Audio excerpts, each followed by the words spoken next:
कि आकर मुझे औरंगजेब फैन क्लब का अध्यक्ष बोल रहे हैं, उनको क्या कहना था तो मैंने कहा, तो उनमें अगर हिम्मत है तो जाकर बांग्लादेश में हिंदुओं के ऊपर जो हो रहे अत्याचार उनको रोक कर दिखाओ।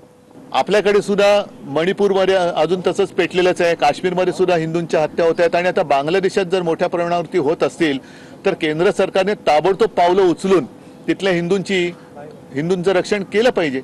यूक्रेन और रशिया की वॉर रुकवा सकते हैं तो वो पापा को बोलो ना, वो पापा को बोलो कि पापा ये भी वॉर रुकवा दो, बांग्लादेश में हिंदुओं के ऊपर अत्याचार हो रहे, पापा अत्याचार रुकवा दे पापा।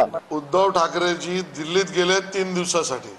आमचा सवाल तुम्हाला थेट आहे की आता तुम्ही दिल्लीतील काँग्रेसी वाल्यांची भांडी घासायला गेलात का? तुम्ही दिल्लीत महाराष्ट्राच्या हितासाठी गेलेले नाहीत, दिल्लीला गेलेत तो कटोरा घेऊन गेलेत। उद्धव ठाकरे दिल्लीला कटोरा घेऊन गेलेत आणि काँग्रेसी दिल्लीश्वरांची भांडी घासायला गेलेत।